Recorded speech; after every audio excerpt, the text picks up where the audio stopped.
Mesdames et messieurs, bonjour. Merci de rester fidèles au programme de Walf. Bienvenue à votre émission Opinion qui a le plaisir de recevoir ce dimanche Dr Abdourahmane Diouf, porte-parole de Rewmi. Docteur, bonjour. Bonjour Pierre-Edouard. Merci d'avoir bien voulu répondre à notre invitation. C'est moi qui vous remercie. L'actualité, c'est l'adresse à la nation du président de la République à l'occasion de la fête de l'indépendance du Sénégal, Macky Sall, qui s'est adressé au peuple sénégalais. Alors, quel commentaire faites-vous de son discours à la nation? Merci Pierre-Edouard. Je vous remercie d'abord de nous donner l'opportunité de nous adresser aux Sénégalais, de transmettre aussi le message du président Idrissa Seck à tous les Sénégalais et à tous les militants de Rewmi. Il est en très bonne santé, il va très bien, il est toujours orienté vers la recherche de solutions pour le Sénégal. Il vous dit bonjour et vous le verrez très bientôt. Oui, les rumeurs disaient qu'il était en convalescence. Alors il est en très bonne santé, j'ai été avec lui il y a une dizaine de jours et il vous passe son bonjour.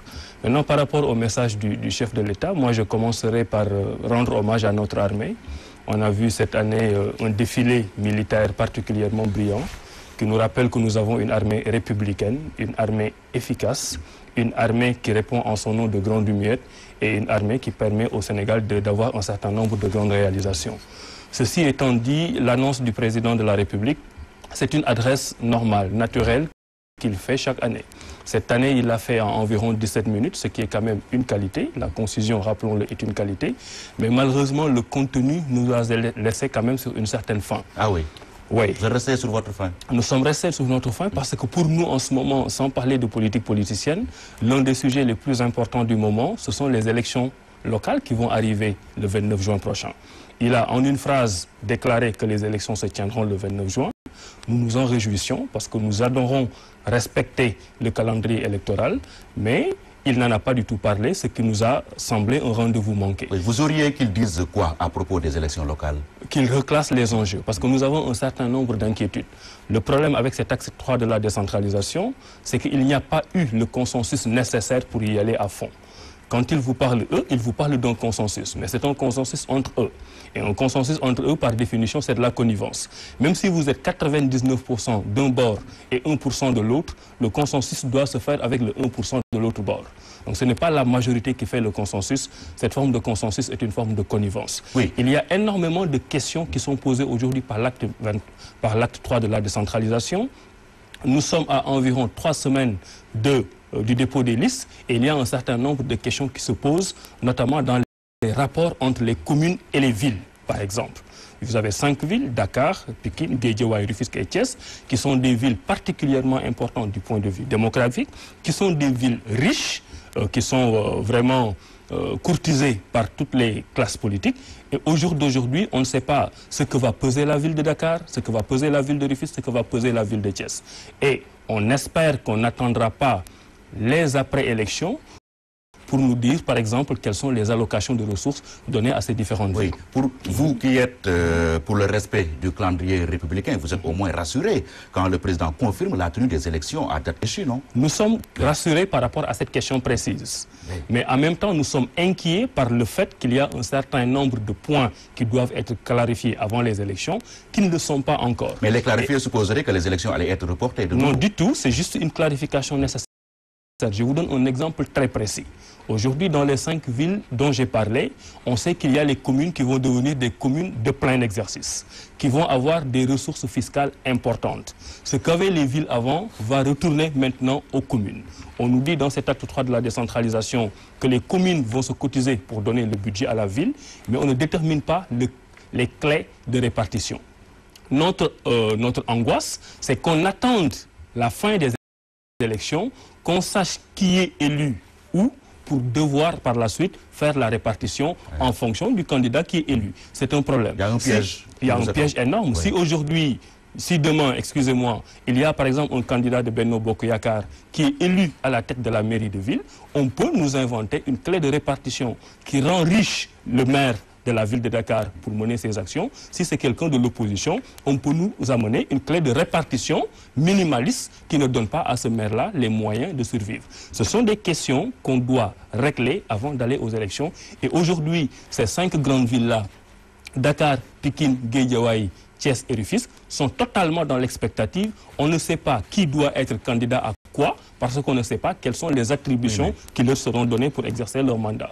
Donc tout cela, tout ce que vous êtes en train de dire, signifie tout simplement que nous ne sommes pas encore prêts pour aller à des élections locales, non? Le timing permettrait au ministre de la décentralisation de nous dire tout de suite quelles sont les relations entre la ville et la commune, quelles sont les clés de répartition pour qu'on puisse le savoir. Juin, c'est demain, 29 juin, c'est demain. Hein. Mais les élections locales, c'est dans 3 semaines. Le ministre peut le dire demain s'il veut. L'essentiel, c'est de nous donner l'intention, qu'on nous donne l'information pour qu'on soit dans une prévisibilité. Il y a une omniprésence du décret dans le processus électoral actuellement, et le décret, par définition, est antinomique à un système de scrutin. Et c'est ça qui nous pose problème. Nous voulons des règles claires, des règles prévisibles, des règles de jeu connues de tous. Comme ça, on sait qui est candidat à quoi et qu'on ne vienne pas définir les compétences et les attributions financières a posteriori, après avoir eu les noms des vainqueurs. Oui, pour rester au discours du chef de l'État, avez-vous senti une réelle volonté de prise en charge des préoccupations des Sénégalais? Vous savez, c'est difficile de jauger la volonté de quelqu'un. Ce que je peux vous dire, c'est qu'en lisant le discours du président Macky Sall, que ce soit ce discours-ci ou d'autres discours, on voit naturellement l'empreinte, en tout cas la volonté de quelqu'un qui a envie d'impulser les choses. Parce que quand vous lisez le discours et qu'on enlève le nom du président Macky Sall, n'importe quel Sénégalais s'y retrouverait. Le dernier chapitre de son discours hier, par exemple, a été un appel à la mobilisation, un appel au travail pour les Sénégalais. Tout le monde, Réumi signerait, l'AFP signerait, le PS signerait. Mais le problème, c'est le décalage qui existe entre les idées émises, cette volonté et ce qui se passe sur le terrain. L'autre problème, c'est que nous avons vu un déluge de bonnes nouvelles. Un déluge de bonnes nouvelles 2 ans après le début de son mandat. Et nous disons que Macky Sall est encore à l'an 0 de son mandat. Parce que quand vous voyez la façon dont il décline ses programmes et que vous mettez ça en relation avec le PSE, vous vous rendez compte qu'on est peut-être à la fin du tâtonnement en termes programmatiques et on commence à peine à voir le chemin qui doit mener vers le développement et après vers l'émergence. Aujourd'hui, on nous dit par exemple dans le PSE que l'agriculture est le pilier sur lequel le gouvernement va s'appuyer pour aller à l'émergence. On l'a compris quand? 2 ans après le début de la mandature, avec le 3e ministre de l'Agriculture, alors que si vous allez sur le terrain, contrairement à ce qui est dit un peu partout, la situation est exactement la même. Oui.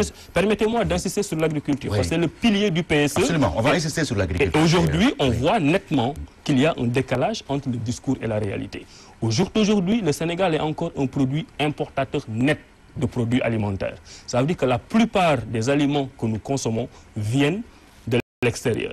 Aujourd'hui, le Sénégal paye une facture céréalière d'environ 300 milliards, 286 milliards pour être précis. Nous payons chaque année 211 milliards de francs CFA pour acheter du riz. Chaque année, nous payons 63 milliards pour acheter du blé. Chaque année, nous payons 12 milliards pour acheter du maïs. 286 milliards au total.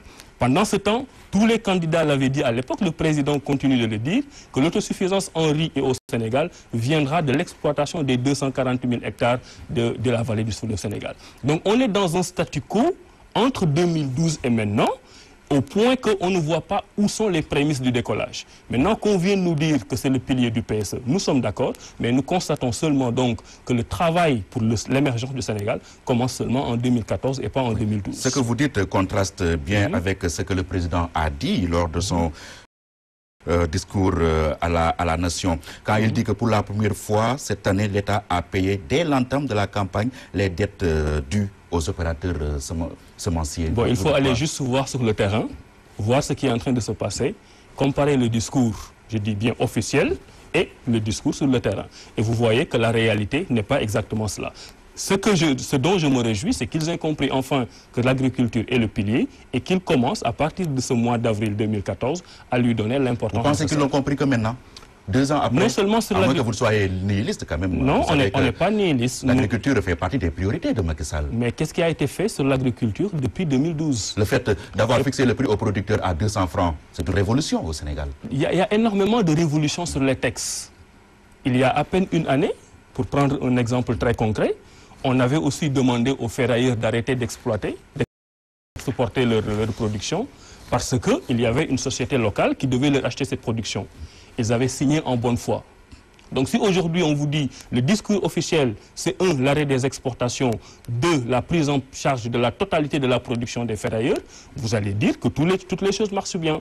C'est ça le protocole. Mais la réalité du terrain, c'est que la société locale, la Sometan en l'occurrence, ne parvient pas à absorber la production. Donc il y a un décalage entre le discours officiel et la réalité du terrain. C'est la même chose dans l'agriculture, c'est la même chose dans le domaine de l'emploi, pour revenir par exemple dans le discours du président de la République. Il y a une énorme différence entre tout ce qui était énoncé dans le Yonou Yokouté et ce qui est en train d'être fait maintenant. La bonne nouvelle pour nous, c'est qu'ils ont enfin compris que le Yonou Yokouté n'était qu'un programme, un catalogue en fait de vœux pieux qui ne pouvait pas être opérationnalisé dans sa forme originelle. Maintenant, ils ont compris que cela ne marche pas. Ils sont en train de transformer ça en PCE. C'est plus ou moins réussi dans la conception. Nous attendons de voir ce que cela va donner. Mais entre-temps, le bilan qu'on va par exemple vous donner sur l'emploi, c'est le bilan de la fonction publique. Je l'ai déjà dit ailleurs. J'ai du mal à comprendre qu'un président de la République et son gouvernement essaient de capitaliser les emplois dans la fonction publique comme un bilan. Pourquoi? Parce que l'administration, par définition, est là pour le gouvernement et pour servir les intérêts de l'État sénégalais. Il y a des gens qui meurent, il faut les remplacer. Il y a des gens qui vont à la retraite, il faut les remplacer. Il y a des gens qui démissionnent, il faut les remplacer. En plus, il y a la complexification des missions de l'État qui fait que l'État a toujours besoin d'une main-d'œuvre supplémentaire. Que ce soit le président Macky Sall, Idrissa Seck, Moustapha Niasse ou un autre, l'administration continuera à fonctionner et à recruter des enseignants et autres. Le mérite ici, c'est qu'on les remplace. Ailleurs, on en supprime. Ah non, certainement pas. Parce que si vous prenez le nombre total de la fonction publique au Sénégal, ça ne dépense pas de 250 000. C'est-à-dire que la portion est très très petite. Et je pense même qu'il faudrait trouver les moyens de recruter pour que l'administration soit encore beaucoup plus efficace. Ouais. Donc ça ne peut pas entrer dans le cadre d'un bilan.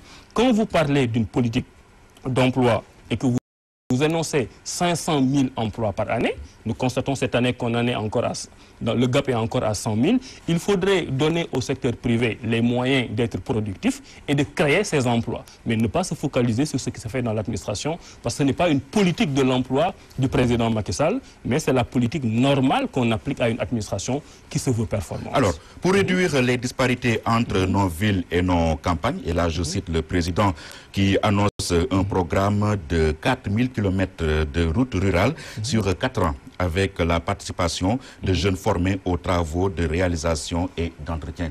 De ce point de vue-là, on parlait d'emploi tout à l'heure, on peut dire que donc il est en train d'en créer avec ce projet-là. On nous annonce qu'on va en créer. Oui. Bon, nous on va attendre qu'on en crée. Parce qu'un gouvernement, ce n'est pas un parti d'opposition, ce n'est pas un candidat à une élection. Un gouvernement ne peut pas être jugé sur des processus. Un gouvernement est jugé sur des résultats. Ils nous avaient déjà dit qu'ils vont faire 500 000 emplois. 2 ans après, ils ne l'ont pas fait. Ils nous énoncent d'autres promesses. Nous attendons de voir ce que ces promesses-là vont donner.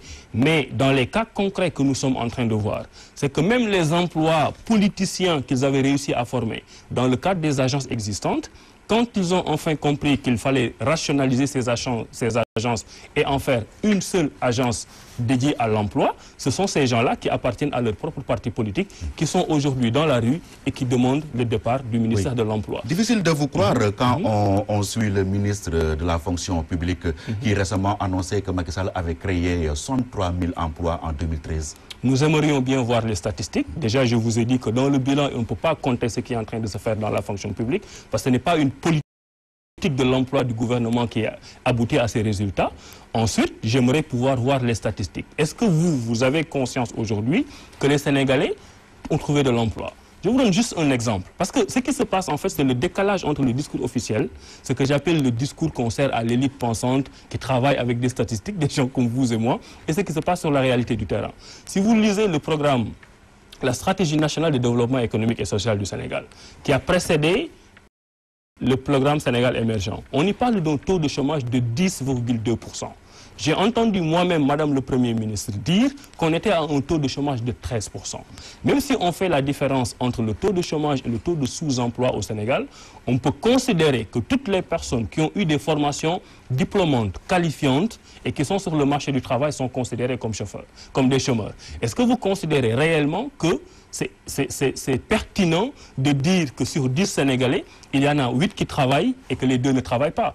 Ça pose le problème du diagnostic au préalable. Parce que si vous travaillez avec ces chiffres officiels, vous êtes en déconnexion avec la réalité et vous ne proposez pas des solutions idoines.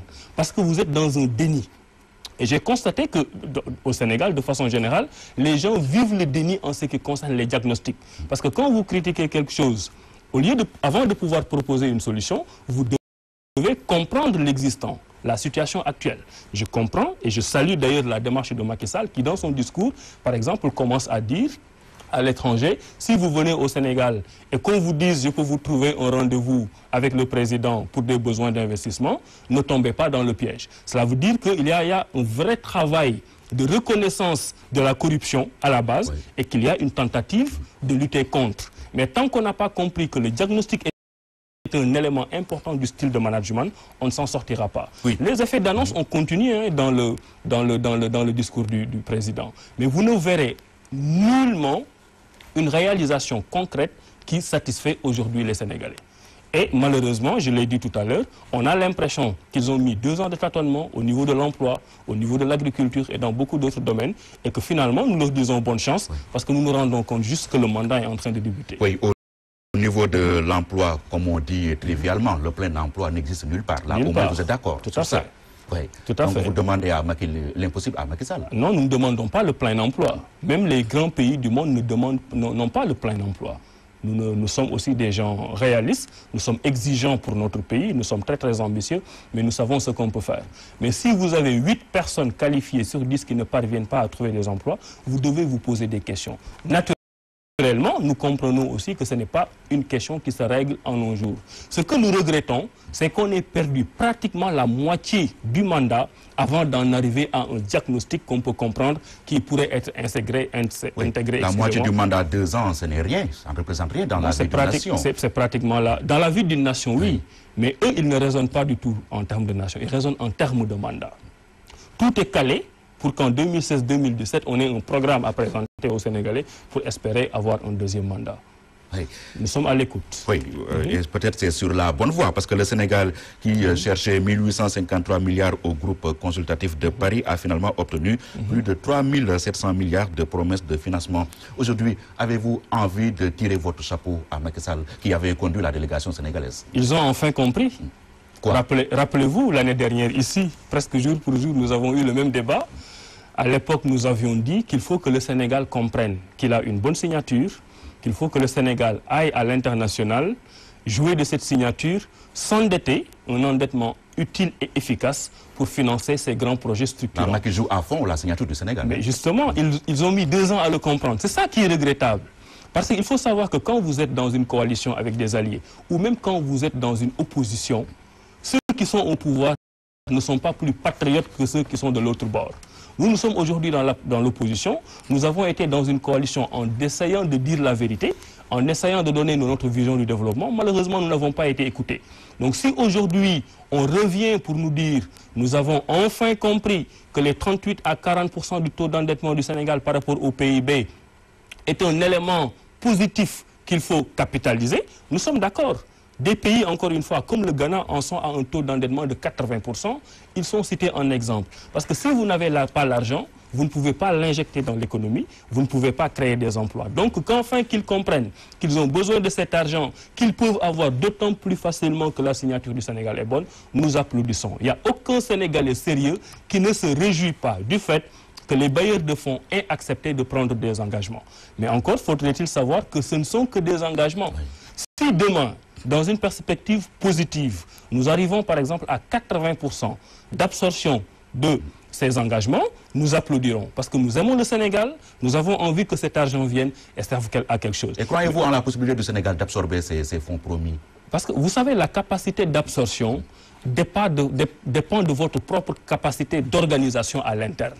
Et c'est là où l'adresse du président de la République hier sur la modernisation de l'administration est importante. Parce que toutes les conditionnalités qu'on va vous mettre, en fait, dépendent de vous, dépendent de votre capacité de travail. C'est à nous d'avoir un système d'investissement attractif, c'est à nous d'avoir une administration qui n'est pas lourde, c'est à nous de proposer des projets pour que les bailleurs viennent. Mais là aussi, la lourdeur de l'administration sénégalaise. Mais effectivement, il a été d'une rare pertinence en déplorant cette lourdeur. Autant les agents de l'administration sont des gens extrêmement bien formés. Le Sénégal peut s'en prévaloir, mais autant le système dans lequel ces agents-là sont moulés ne leur permettent pas de donner la pleine capacité de leur intelligence et de leur talent. Et ça, c'est un problème. L'administration sénégalaise repose sur un pouvoir hiérarchique extrêmement lourd. Et non seulement le pouvoir hiérarchique est lourd, mais même ceux qui doivent avoir une relation de tutelle confondent le pouvoir hiérarchique et le pouvoir de tutelle, au point que ceux qui sont sous tutelle ne peuvent pas non plus exprimer leur intelligence et leur talent pour travailler dans l'intérêt du Sénégal. Ça, c'est un premier problème. Le deuxième problème, c'est dans le processus de décision. Et dans le processus de décision, on a deux sous-problèmes.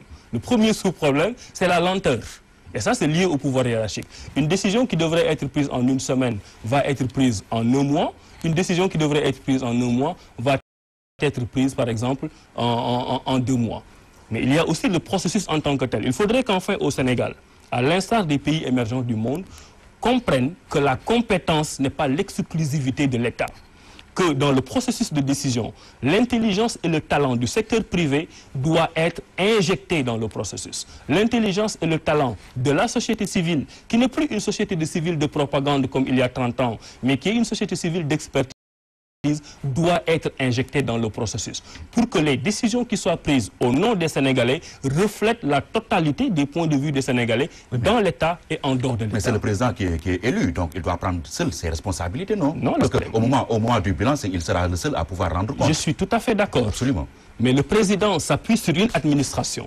Ce que je suis en train de dire, et c'est là, ce n'est pas seulement au Sénégal, c'est dans la plupart des pays africains, on a tendance à penser que la compétence est l'exclusivité de l'administration publique. C'est totalement faux. Quand vous allez discuter à l'international, les positions que les Américains défendent, que les Japonais défendent, que les Français défendent, sont des positions qui émanent à la fois des cadres de l'administration publique, de la société civile, des universitaires et du secteur privé.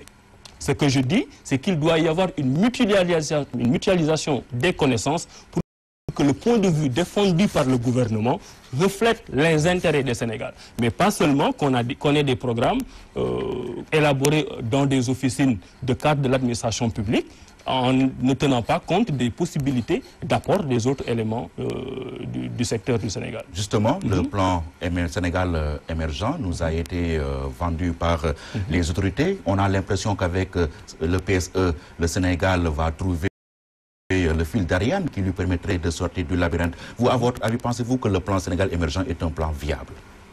Dans sa conception, oui. Dans sa conception, dans la vision, il y a un certain nombre d'éléments qui, s'ils sont appliqués, peuvent donner des résultats probants. Le Sénégal n'a pas de problème de ressources humaines. Le Sénégal n'a pas de problème pour conceptualiser des projets. Ce que nous pouvons regretter, d'ailleurs, c'est le fait qu'il y ait des cadres de l'administration extrêmement qualifiés, mais à qui on n'a pas confié la conception du programme Sénégal émergent. C'est dommage qu'on ait payé 2,5 milliards pour aller concevoir un programme, un plan que des fonctionnaires réputés sur place auraient pu faire sans gagner un surplus de francs CFA parce qu'ils ont déjà leur salaire. Mais peu importe, l'essentiel c'est d'en arriver à l'émergence. Non, en prenant le programme Sénégal émergent, on a perdu 2,5 milliards de francs CFA. Le développement n'a pas de prix. En termes de rationalisation, prenez ce qu'ils font actuellement avec les bourses familiales. Vous dites, je vais financer 50 000 familles à 100 000 francs. Déjà, quand vous donnez à chaque famille 100 000 francs l'année, vous êtes à 273 francs à peu près par jour par famille. Et ça vous donne un budget de quoi? 5 milliards peut-être l'année. Ça veut dire que rien que pour rendre viable ce projet-là, les 2,5 milliards payés indûment à des gens qui n'ont pas une compétence plus avérée que les agents de l'administration auraient pu servir par exemple. C'est indu. La démocratie n'a pas de prix. Non, mais vous avez, elle a un coût. Mais vous avez les agents pour le faire. Je ne vois pas pourquoi moi, je paierai à des gens 2,5 milliards alors que je paye des fonctionnaires qualifiés, réputés, qui ont les compétences tous les jours et qui ont leur salaire pour faire le travail. Mais il y a des Sénégalais parmi ces gens-là. Hein? Je ne refute pas le fait qu'ils ne sont pas Sénégalais. Mais il y a des gens qui sont payés pour faire le travail. Je ne vois pas, moi, la pertinence, excusez-moi de la comparaison, pour Sidi Lamine Niasse d'aller payer quelqu'un 2 millions pour venir animer cette émission, alors que sur place, quelqu'un qui est déjà payé, réputé comme vous, a la capacité de faire l'émission. C'est quoi? C'est de l'incohérence? C'est une totale incohérence. Et c'est surtout, à mon avis, et c'est ça, c'est dommage, un manque de confiance à l'expertise locale. Mais vous reconnaissez quand même que la vision est là, dans le plan Sénégal émergent. Nous reconnaissons que les programmes, s'ils sont appliqués encore une fois, peuvent donner des résultats. Je précise juste que dans le programme émergent, on nous parle de 27 projets prioritaires et c'est le gouvernement lui-même qui donne l'injonction au ministère de continuer la conceptualisation. Donc ce sont des programmes dont même la conceptualisation n'est pas encore finie. Ça veut dire qu'il y a encore du travail à faire. Ajoutez à cela le fait que ce ne sont encore que des engagements, nous attendons de voir ce que cela va donner dans les prochaines années. Oui, l'objectif principal du PSE est d'en arriver à un taux de croissance de 7% à l'horizon 2017. Pensez-vous que c'est jouable? Certains même parlent de manque d'ambition. Déjà, avant de parler du taux de croissance de 7%, il faut savoir qu'ils ont communiqué sur des chiffres qui ne reflètent pas toujours la réalité. Parce qu'ils sont allés chercher le gap de 8 853 milliards, ils ont obtenu environ 4 000 milliards, mais ils n'ont pas communiqué sur le gap qui incombe à l'État du Sénégal, c'est-à-dire les 985 milliards. Nous avons une inquiétude de ce point de vue.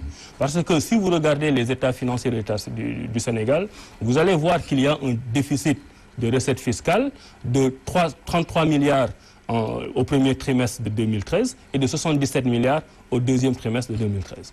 Donc comment le gouvernement compte, ça il faudra bien qu'on nous le dise, compte résorber ce déficit et pouvoir donner son apport personnel dans le gap de 985 milliards. Ça veut dire qu'on est vraiment dans la communication outrancière, certains parlent même de propagande, mais il y a énormément d'incohérences dans la façon dont le programme devrait être mis en œuvre.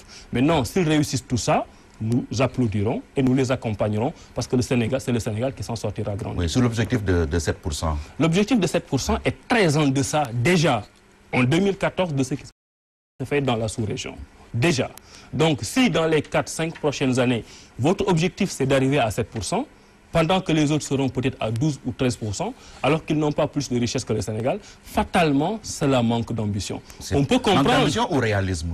On peut comprendre qu'après avoir fait des promesses mirobolantes dans le cadre du programme Yoonu Yokkute, ils ont enfin compris que les choses n'étaient pas aussi faciles et qu'ils ont pris des objectifs minimalistes pour être sûrs de l'atteindre. C'est du réalisme. S'ils l'atteignent, nous souhaitons qu'ils l'atteignent, nous applaudirons, mais nous pensons que le Sénégal regorge de potentialités dans tous les domaines qui, une fois exploités, normalement devraient donner un taux de croissance de plus de 7%.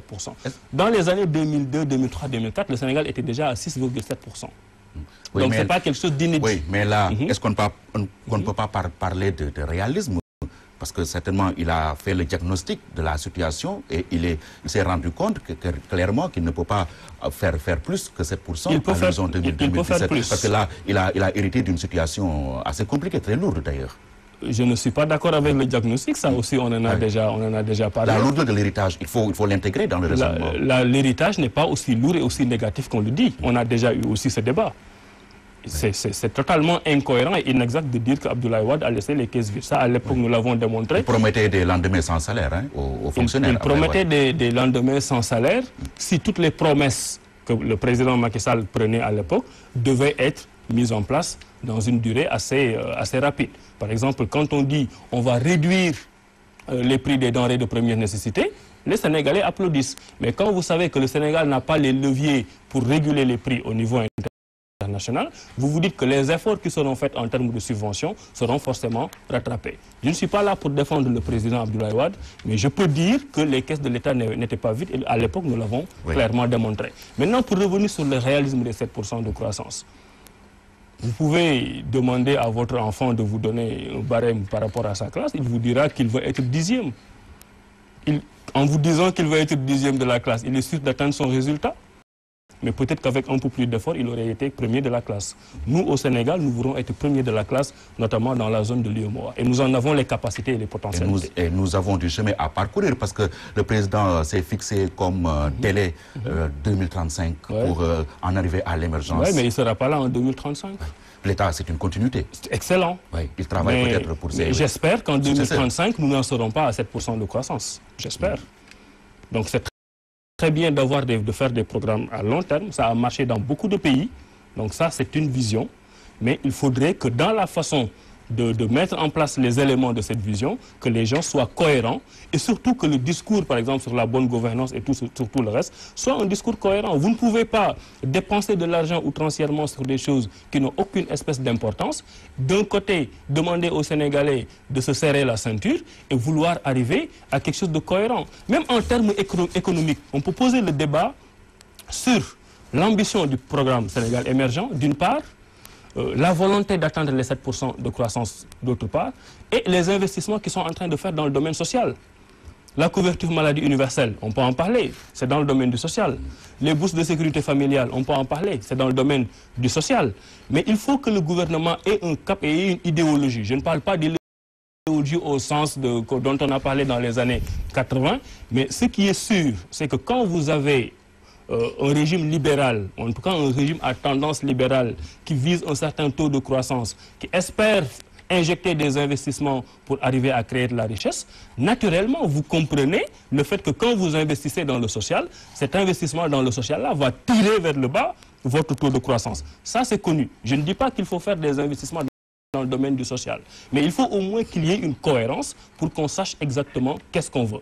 Est-ce qu'on est dans le cadre d'un État qui veut jouer à fond dans le social? Dans ce cas, il faudrait réduire le train de vie de l'État, éviter de payer 2,5 milliards à des consultants étrangers pour un travail que les Sénégalais ici peuvent faire et l'investir dans le social. Mais là, il y a une sorte d'incohérence entre cet objectif d'atteindre une croissance importante et un investissement tous azimuts dans le domaine social. L'investissement dans le social a fait ses preuves ailleurs. On cite souvent l'exemple du Brésil, de Lula, qui a instauré même les bourses sociales là-bas, et ça a porté ses fruits. Donc Macky Sall peut valablement réussir là où Lula a réussi au Brésil. Autant dans la conception, on a pris des exemples du Brésil dans le domaine des bourses sociales, de l'exemple du Rwanda, dans le cadre de la couverture maladie universelle, mais autant dans les modalités pratiques d'exécution, on est très très loin de ce que fait le Brésil, de ce que fait le Rwanda. Au niveau de la couverture maladie universelle, au jour d'aujourd'hui, ça n'a absolument rien d'universel. Parce que qui en bénéficie? Les enfants de 0 à 5 ans. 5 milliards d'investissements, là où on attendait 10 fois plus. Au niveau des bourses familiales, encore une fois, vous dites à une famille sénégalaise que je vous donne 100 000 francs par année. 273 francs par jour. Qu'est-ce qu'une famille peut dire, que peut faire par rapport à ça? En même temps, c'est le même gouvernement qui dit, peut-être même à raison, que chaque famille sénégalaise a les capacités de payer pour son étudiant qui est à l'université une inscription de 50 000. Donc quand il faut débourser, vous dites aux gens, vous avez la capacité de le faire, mais d'un autre côté, vous injectez de l'argent dans le social, mais de l'argent qui n'aura aucun impact dans la réduction de la pauvreté. Parce que ce n'est pas avec 270 francs par jour que vous pouvez réduire la pauvreté. Donc autant cibler, faire un très bon ciblage des familles qui en ont besoin, leur affecter des sommes conséquentes et assurer le suivi de l'opération. C'est exactement la même chose avec le FES, c'est-à-dire le Fonds pour les Sénégalais de l'extérieur. On dégage des sommes mirobolantes, mais on va les distribuer à New York et à Washington, suivant des critères que personne ne comprend. Aujourd'hui, personne ne peut vous dire que l'argent, 200 millions injectés aux États-Unis, finançant un certain nombre de Sénégalais, qui sont des Sénégalais certainement qui le méritent, personne ne peut vous dire quels sont les critères qui ont été utilisés. Donc c'est énormément d'argent qui sont injectés dans l'économie. On a l'impression que l'argent circule, que le gouvernement fait des actions concrètes, on travaille sur les effets d'annonce, on communique à outrance, mais cela n'a aucune espèce d'impact sur la réduction de la pauvreté. Et ce qui nous importe aujourd'hui, c'est de voir que le Sénégal a quitté un point A en 2012 pour arriver à un point B en 2014 et à un point C en 2017. C'est ça qui nous intéresse. Le jour où nous verrons dans les yeux des Sénégalais, dans la façon de vivre des Sénégalais, dans l'alimentation des Sénégalais, un bien-être, nous applaudirons et nous dirons au président de Macky Sall bravo. Pour le moment, ce n'est pas le cas. Mais oui, vous parlez comme s'il avait déjà bouclé son quinquennat. Il est juste à 2 ans hein, après son élection. Ouais, donc il a une marge de progression. Encore une fois, ce qui est étonnant, c'est qu'il démarre après 2 ans. Ça, c'est vous qui le considérez comme tel, mais il a démarré depuis sa prestation de serment. Bon, la réflexion a certainement pris beaucoup de temps. Nous constatons avec sérieux qu'ils viennent juste d'avoir un programme, qu'ils viennent de trouver un financement et peut-être qu'ils vont y aller. Donnez-moi une minute pour parler du fameux petit bilan qu'ils ont fait avec ça a été dit, ça a été fait. Déjà, il y a énormément de choses qui ont été dites qui n'ont pas été faites, mais même dans la façon de la présentation de ce bilan-là, il y a encore de la communication outrancière qui n'a aucune forme de place dans le contexte actuel sénégalais. Comment voulez-vous, dans un bilan, par définition, est une rétrospective. Vous prenez ce que vous avez fait sur les 2 dernières années et vous les présentez aux Sénégalais. Dans ce document-là, ça a été dit, ça a été fait. Le premier chapitre et le premier point concernent le programme Sénégal émergent. On dit, nous avons les moyens de l'ambition qui sont déjà acquis. Et votre ambition, elle est devant vous ou elle est derrière vous? Donc, vous allez communiquer sur les promesses de financement que vous avez obtenues à Paris il y a 1 mois, qui doivent servir pour les 3 prochaines années et que vous donnez en termes de saupoudrage au Sénégal pour leur dire nous avons les moyens de l'ambition. Donc, elle est où votre ambition finalement? Et ce sont ces genres de choses-là que nous déplorons. Le gouvernement du Sénégal, les intérêts des Sénégalais valent mieux qu'une communication outrancière à la place des actes réels dont nous attendons les résultats. Il faut qu'on sache exactement ce qu'on veut au Sénégal. Si le gouvernement ne communique pas, on dit qu'on ne communique pas au Sénégal. Si on communique, on dit qu'on le fait de manière outrancière. Qu'est-ce qu'on veut réellement? On doit communiquer sur du vrai. Vous êtes un communicant, vous êtes un journaliste, vous devez savoir que la communication doit s'appuyer sur du concret. Faites des résultats et communiquez. Ne communiquez pas sur des processus, communiquez sur des résultats. Nous avons l'intention de faire, nous avons un programme, voilà ce que nous projetons de faire. Ça, c'est un discours de campagne. Oui, mais ce serait trop réducteur de votre part de considérer que rien n'a été fait pendant, non, on ne dit pas ça. 2 ans. Tout à fait. On ne dit pas que rien n'a été fait. Je vous donne un excellent exemple d'une réforme où il y a un résultat, même si c'est mitigé, et où vous avez l'opportunité de communiquer. Mais ils étaient tellement pressés de communiquer, justement, qu'ils n'ont pas assuré le suivi de la réforme. C'est la baisse des loyers. Il n'y a aucun Sénégalais qui pourra vous dire que ce n'est pas une bonne mesure. Mais dans la façon de le faire, on a opposé des Sénégalais à d'autres Sénégalais. On a opposé les bailleurs aux locataires. Les contentieux pleuvent, il y en a qui ne veulent pas l'appuyer. Qu'est-ce qu'on fait par exemple de ceux qui vont maintenant, en avril 2014, aller chercher un logement? On nous dit qu'on va leur appliquer la surface corrigée. Mais nous savons tous que le bailleur a la possibilité d'ajuster le nouveau prix de son loyer pour ne pas subir la réduction proposée par le gouvernement. Donc on a donné juste une mesure brute qui, dans l'esprit, est une bonne mesure, sans les mesures d'accompagnement. Donc aujourd'hui, il y a des Sénégalais qui sont des bailleurs, qui sont lésés, qui ne peuvent pas le dire. Il y a des Sénégalais qui en profitent, mais il y a énormément de Sénégalais qui sont appelés à déménager, qui ne vont pas en profiter. Il y a énormément de Sénégalais qui sont en train de construire et qui ne vont pas appliquer cette nouvelle grille. Donc voilà l'exemple d'une bonne mesure qui aurait pu avoir des mesures d'accompagnement. Tout le monde aurait applaudi, mais dans la précipitation de communiquer pour dire que nous avons fait quelque chose, finalement, le résultat est tombé à l'eau. Alors, nous allons progresser un peu, docteur Abdourahmane Diouf. Comment comprenez-vous le choix de la Casamance comme pôle de lancement et d'expérimentation du plan Sénégal émergent? Le président a voulu également faire une pierre deux coups, accompagner la dynamique de paix.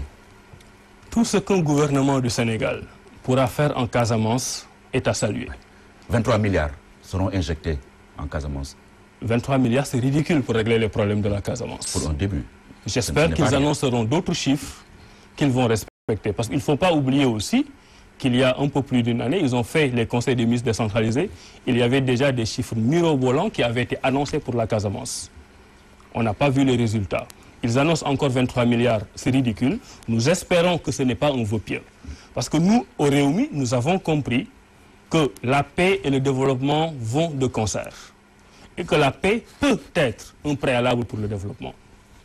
Si aujourd'hui, dans tous les domaines, du transport, de la pêche, de l'industrie, des projets structurants sont mis en place, effectivement appliqués en Casamance, ça va être le premier pas vers la recherche de la paix. Donc nous ne pouvons qu'applaudir. Mais encore une fois, de la coupe aux lèvres, il y a énormément de distance que ce gouvernement-là, malheureusement, ne parvient pas à couvrir.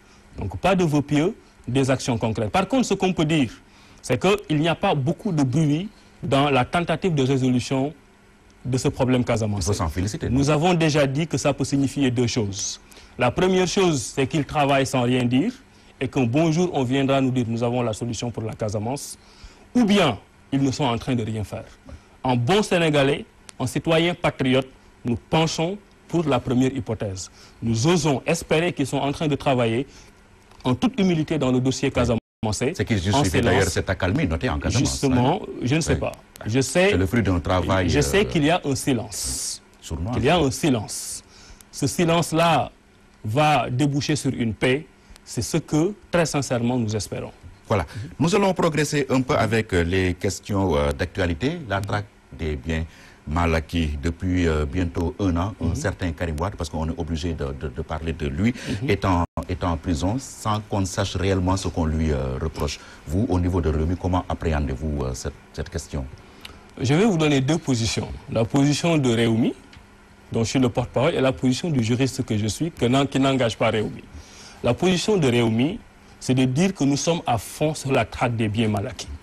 Nous avons combattu le pouvoir du président Abdoulaye Wade parce que nous avions considéré, en partie, que les deniers publics n'étaient pas bien gérés. Quand un citoyen gère des deniers publics, il a l'obligation de rendre compte. Nous l'avons déjà dit, nous l'avons rabâché, et c'est un principe de travail chez nous. Absolument, on est d'accord. Mais maintenant, quand vous poursuivez quelqu'un, qu'il soit du PDS, de l'APR ou de Rewmi, vous devez respecter ses droits. Ces droits lui sont conférés par la Constitution sénégalaise et par les engagements internationaux du Sénégal. Donc pour Rewmi, la reddition des comptes est un principe fondamental et où que puisse se trouver l'argent du contribuable sénégalais, il faut aller le chercher. Et Rewmi précise que nous ne voulons pas d'une médiation pénale qui permette une impunité, même si derrière il y a un remboursement. Nous voulons à la fois le remboursement des deniers publics et une punition pénale. Vous êtes pour la double peine? Ce n'est pas une double peine, c'est ça la logique. Vous ne pouvez pas prendre les deniers publics, transiger et aller vous reposer chez vous, alors que le petit délinquant d'un marché de Dakar qui vole un poulet va aller croupir 9 mois en prison. Ce n'est pas juste, ce n'est pas aussi un signal pour ceux qui sont en train de gérer les deniers actuels.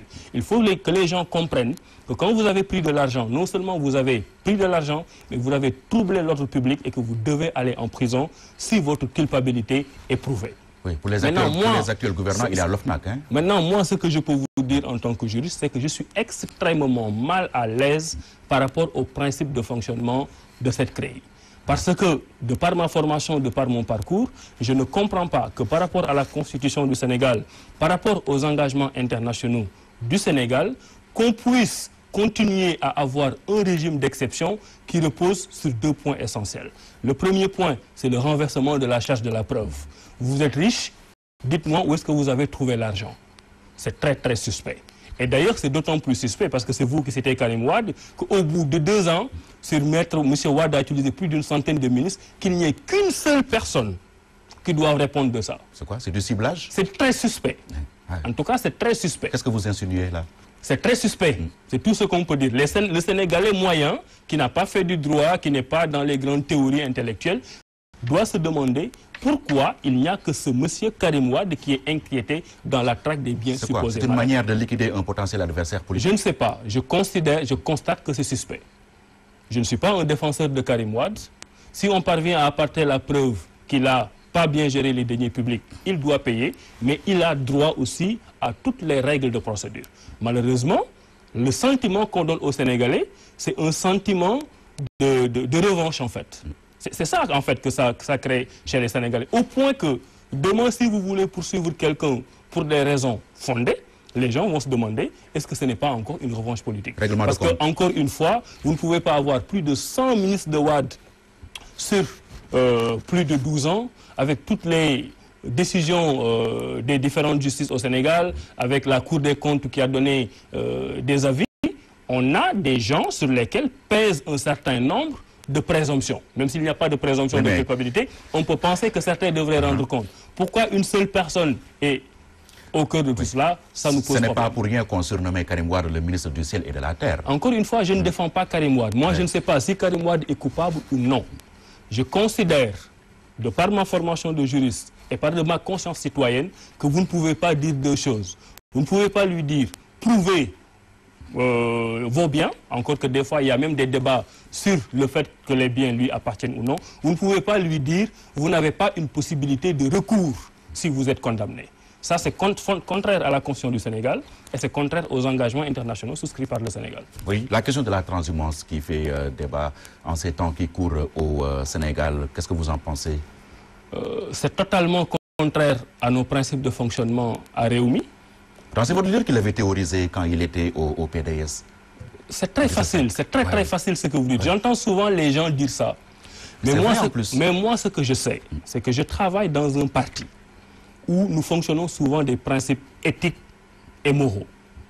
Nous y croyons, nous y sommes. Nous croyons qu'il est très indécent pour quelqu'un qui a travaillé avec le président Abdoulaye Wade et avant avec le président Abdou Diouf, jusqu'au soir de sa défaite, quelqu'un qui a tout fait pour que ce président soit réélu et qui a tout fait pour que le candidat d'en face n'accède pas au pouvoir, que quelques mois ou quelques années après, ces personnes-là se retrouvent au cœur du pouvoir pour bénéficier de privilèges. C'est contraire à notre morale, c'est contraire à notre religion, c'est contraire à nos codes éthiques et moraux. Et c'est contraire au respect que chaque chef de parti doit avoir pour ses militants de base. Pourtant, c'est votre leader qui l'avait encouragé. Je reviens à la charge. Non, je n'entre pas dans ce débat. Moi, j'ai épousé les principes d'un parti qui s'appelle le Réumi, qui a eu un récépissé en 2012, qui travaille vers un Sénégal nouveau, avec des codes éthiques et moraux que notre leader incarne, que j'essaie d'incarner, que les autres essaient d'incarner. Je ne suis pas là pour faire l'inventaire ou le bilan de quoi que ce soit. Ce que je sais, c'est que c'est un manque de respect terrible pour les militants de l'APR, pour les cadres de l'APR, qui étaient là depuis le début, qui ont cru au combat du président Macky Sall, qui ont mis leur argent, leur taille, leur temps, qui ont mis en danger leur famille. Et qu'aujourd'hui, au moment de nommer à des postes de responsabilité, on leur dise, on ne compte pas sur vous, on va prendre d'autres juste pour contrecarrer un éventuel candidat à la présidentielle de 2017. Du point de vue même du fonctionnement des partis, c'est un manque de respect total par rapport aux militants de la paix. Du point de vue moral et éthique aussi, je l'ai dit, il faudrait que la classe politique sénégalaise ait ce que j'appelle la politique modeste. Il ne faudrait pas qu'on ait des politiciens professionnels. Il faut que chacun puisse vivre de son métier pour que quand il y a une alternance politique, chacun puisse se retrouver dans son métier d'origine, travailler et ne pas courir derrière des sapotins politiques. Oui, la transhumance, il y a Réumi qui est en train d'en payer le prix fort avec cette cascade de démissions dans votre parti. À la limite, est-ce que cela ne risque pas de vous affaiblir? Ou bien est-ce que vous n'êtes pas affaibli tout court? Nous sommes aujourd'hui encore plus forts, Pierre-Edouard. Vous pensez? Nous sommes encore plus forts.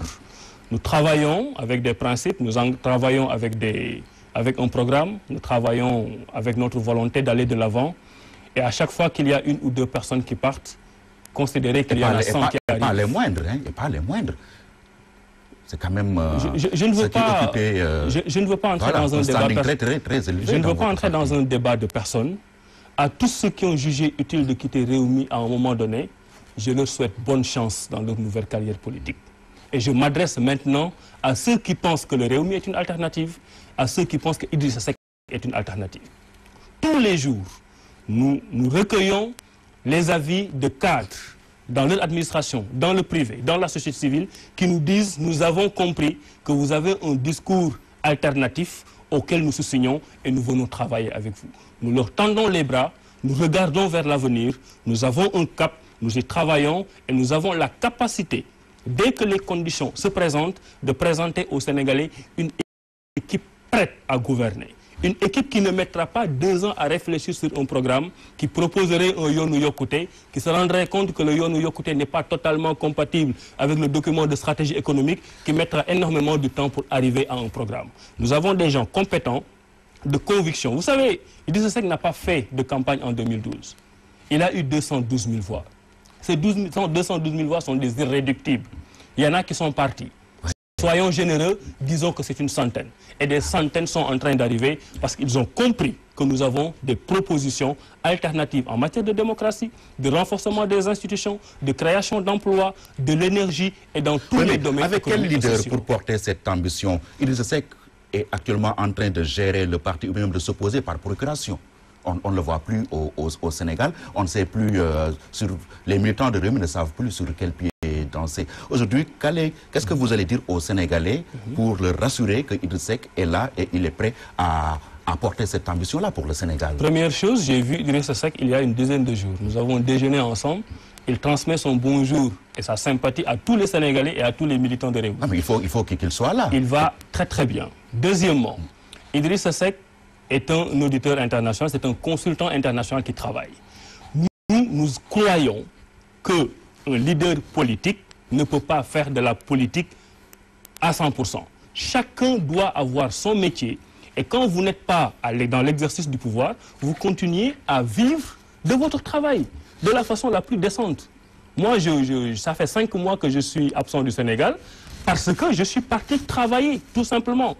Je ne suis pas là pour servir un discours politique quotidiennement, pour mettre les Sénégalais en mal entre eux, pour chercher des strapontins, pour espérer vivre de la politique. Oui, mais il faut que les Sénégalais sentent sa présence à leur côté quand même. Ce n'est pas mon point de vue, ce n'est pas le point de vue de C'est important. Un autre élément humaine qui pourrait exister entre lui et la population. Un autre élément qui est très important, Pierre-Edouard, et contrairement à ce que les Sénégalais disent, c'est que nous avons un leadership particulièrement éclaté dans le Rewmi. Parce que, rappelez-vous, il y a des gens qui vous disent toujours Idrissa est omniprésent. C'est lui qui décide dans le parti. Quand il dit, tout le monde exécute. Après, c'est les mêmes gens qui vont venir vous dire Idrissa n'est pas là depuis 6 mois, il gère le parti par procuration. C'est contradictoire. Quelqu'un qui est capable de ne pas être là pendant 6 mois et de faire confiance à ces jeunes cadres pour travailler au développement du parti, c'est quelqu'un justement qui délègue, qui n'est pas omniprésent et qui croit à la compétence de ces cadres. Et c'est l'occasion pour moi de rendre un hommage à ceux qui étaient là les 6 derniers mois, qui ont fait un travail. Déthié Fall avec ses structures. Dernièrement, vous avez vu, Rewmi, c'était pratiquement le seul parti au Sénégal qui est allé implanter des structures partout au Sénégal. Thierno Bokoum qui fait un travail extraordinaire. Maître Ali Fall, tout le reste. Bathie Gataga pour les sages. Pour chaque compartiment des Sénégalais, nous avons des personnes ressources. Je n'oublie pas Omar Sarr, qui est chargé de la massification du parti, qui travaillent actuellement parce que le président Idrissa Seck n'est pas là. Maintenant, vous êtes en train de l'absoudre, hein, docteur Abdourahmane. Je suis en train de vous dire... Un leader politique, quand même, sa présence au Sénégal doit être d'une importance capitale. Est-ce que les Sénégalais veulent d'un leader politique chômeur? C'est ça qu'ils veulent? Je ne suis pas... Non, je ne suis pas d'accord. Idrissa Seck n'est pas chômeur, quand même. Ouais, mais justement, il est en train de travailler.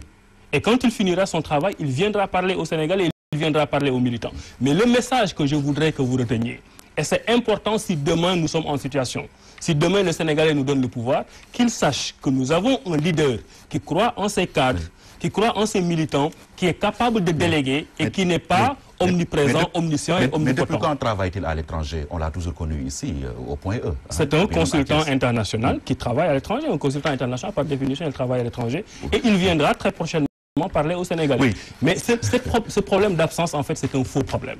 L'essentiel, c'est que ceux qui sont là font le travail. Et vraiment, pour moi, c'est un message fort. Parce que récemment, dans les remous des partis politiques, vous entendez les Sénégalais dire que ceux qui dirigent les partis politiques, des fois, ne sont pas généreux. Ils ne veulent pas aller à la retraite, ils ne font pas confiance à leurs seconds, aux cadres, etc. Mais vous avez l'exemple, la type d'un leader, Idrissa Seck, qui délègue ses compétences à ces cadres qui sont chargés. Je ne parle pas seulement des cadres, de tous les militants de Rewmi aujourd'hui qui sont en train de s'activer. Et sur aucun point, nous sommes en retard. Sur les locales, nous sommes en avance sur tout le monde. Nous allons travailler à collecter les suffrages. Oui. Ça aussi, c'est un point important. Parce que quand vous avez un leader comme Idrissa Seck ou comme d'autres leaders dans les partis politiques, son travail, c'est lui-même de collecter des suffrages pour être président de la République et permettre à ses membres d'être des élus municipaux ailleurs. Mais notre travail à nous aussi, c'est d'aller partout au Sénégal, collecter des suffrages à mettre dans le panier du président Idrissa Seck et de Rewmi. Parce qu'aujourd'hui, pour le militant de Rewmi simple, qui ne peut pas être président de la République, qui ne peut pas être ministre, qui ne peut pas être député, Il veut être conseiller municipal pour être utile à son terroir. C'est son élection, lui, de la présidence de la République. Et le parti et le candidat Idrissa Seck, le président Idrissa Seck, vont l'accompagner pour aller de l'avant. Sauf que là, au Sénégal, on ne vote pas pour un parti, mais pour une personne. Hein. Donc nous allons... Je ne suis pas d'accord. Oui, vous êtes libre de ne pas être d'accord, docteur Surtout Abdrahmane. pour les élections locales. Ok, dernier point. Pour les élections locales, justement, la transition est toute trouvée. Vous êtes de Rufisque. Aujourd'hui, il y a de gros calibres à Rufisque qui se disputent la mairie. Quelles sont vos ambitions pour les locales? Je commencerai par revenir sur le point dont j'ai parlé tout à l'heure, qui est un point institutionnel important. Aujourd'hui, la politique du gouvernement du Sénégal a mis Rufisque, et Thiès, et Dakar, et Pikine et Guédiawaye dans une situation rocambolesque. Le budget de la ville de Rufisque avant était de 7 milliards 200 millions à peu près. Aujourd'hui, on sait que tout ce budget devra être géré par les 3 communes. Donc la ville n'a plus de territoire, la ville n'a plus de budget. On nous dit dans le code des collectivités locales que les communes vont se cotiser pour donner à la mairie sa ville. Mais nous attendons, avant les élections, et j'interpelle le ministre des collectivités locales, de nous dire quelle est la clé de répartition. Pour que les gens sachent c'est quoi les compétences et les attributions et les ressources financières de chaque commune, les attributions et les ressources financières de la mairie, les attributions et les ressources financières du département. Okay. À partir de ce moment, les gens pourront décliner leurs ambitions. Voilà. Ça, c'est un préalable constitutionnel. Seriez-vous candidat à la mairie de Rufisque? C'est difficile dans ces conditions de dire qu'on est candidat ou non. Mais ce que je peux vous dire, c'est qu'aujourd'hui, le Réumi et moi travaillons à une large concertation dans Rufisque, dans les communes de Rufisque, dans la ville de Rufisque et dans le département de Rufisque. Cette coalition aujourd'hui, elle n'est pas de Benno Bokk Yakaar. Cette coalition aujourd'hui, elle n'est pas avec le maire sortant au niveau de la ville. Et cette coalition aujourd'hui, toutes les compétences rufisquoises, à Réumi ou en dehors. Par exemple, nous avons une structure à Rufisque qui est Pencum Tengue, qui est la plus grande organisation de jeunes de Rufisque. Cette organisation accepte de venir travailler avec nous. Nous allons mettre en place une coalition de type, non pas verticale en disant c'est nous Réumi les chefs, vous allez nous soutenir, mais nous allons dire que Réumi est dans la coalition, Pencum Tengue est dans la coalition, les autres sont dans la coalition, y compris les candidatures indépendantes qui n'ont pas eu l'opportunité, malgré les promesses du président, d'être dans les listes. Il faut un leader pour chaque coalition. Nous les appelons à venir travailler. Nous sommes des démocrates. À partir de ce moment, quand la coalition décidera de mettre quelqu'un à la tête, si c'est moi, j'accepterai la responsabilité parce que j'aime Rufisque et j'ai des projets pour Rufisque. Si c'est quelqu'un d'autre, nous l'accompagnerons. Mais le message, c'est que nous allons vers une très grande coalition à Rufisque, qui n'est pas la coalition avec le pouvoir, pas avec le pouvoir central, pas avec le pouvoir du maire sortant. J'aimerais terminer sur un point. Oui, rapidement, le temps est fini. Hein. Les enjeux de ces élections locales. Il faut que les Sénégalais répondent à 2 questions très très simples. Est-ce qu'on peut, dans un pays comme le Sénégal, donner tous les pouvoirs, la présidence de la République, le Conseil économique et social, la majorité au Parlement, à un parti ou à un bloc de partis, et en plus venir leur donner leur commune? Notre réponse est non, et nous allons dire pourquoi les Sénégalais ne devront pas voter pour cette coalition pour les élections. La deuxième question, c'est qu'on est pratiquement à mi-mandat. Il faut que les gens fassent une évaluation. Est-ce qu'ils ont envie d'avoir un pouvoir totalisant qui continue à leur servir des promesses qui ne seront certainement pas respectées? Si les Sénégalais ne sont pas satisfaits du travail de l'actuel gouvernement, les élections locales sont l'occasion pour le dire. Voilà, merci, docteur